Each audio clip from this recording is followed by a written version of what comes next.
کچھ چیزیں پیغمبر کے ساتھ خاص ہیں، اس میں ہمیں نبی کو فالو کرنے کا حکم نہیں ہے، بلکہ اجازت بھی نہیں ہے کہ ہم نبی کو فالو کریں۔ کیا مطلب؟ کچھ چیزیں نبی کے ساتھ خاص ہیں۔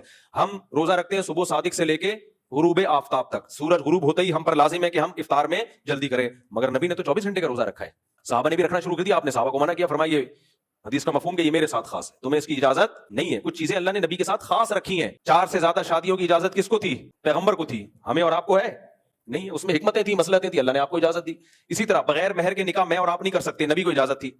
اسی طرح میں اور آپ اہل کتاب کی عورتوں سے نکاح کر سکتے ہیں، کر تو نہیں سکتے، کتاب والی سے نہیں کر سکتے، مسلمان سے نہیں کر سکتے، اہل کتاب سے کہاں سے؟ بہرحال شریعت نے اجازت دی ہے، لیکن پیغمبر کے بارے میں راجح قول یہ ہے کہ اہل کتاب کی عورتوں سے آپ کو نکاح کی اجازت نہیں تھی۔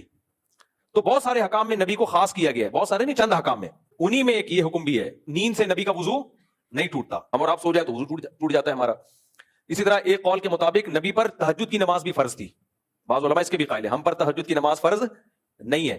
نبی کے لیے صدقہ لینا کیا تھا؟ حرام تھا، زکوٰۃ یا جو صدقات واجبہ ہوتے ہیں نبی کے لیے بھی اور نبی کی آل و اولاد کے لیے بھی، میرے اور آپ اگر غریب ہو جائیں تو حرام ہے ہمارے لیے، بہت سے غریب تو چلی اسی پر ہیں، کیا خیال ہے؟ تو چند چیزوں میں نبی کی وجہ، نبی کی وراثت تقسیم نہیں ہوتی، نبی صلی اللہ علیہ وسلم کے دنیا سے جانے کے بعد آپ کی وراثت تقسیم نہیں ہوئی ہے، کیونکہ نبی نے کہہ دیا، فرما دیا زندگی میں، نحن معشر الانبیاء لا نورث درہما ولا دینار، ہماری وراثت تقسیم نہیں ہوگی۔ تمام پیغمبروں کے ساتھ ایسا ہی ہے، کیوں؟ نبی کی وراثت علم ہے بھائی، علم، بس مادی چیزیں نبی کی وراثت نہیں ہو سکتی، وہ سب وقف ہوں گی مسلمین کے لیے۔ یہ سارے احکام میں اللہ نے پیغمبر کو خاص کیا۔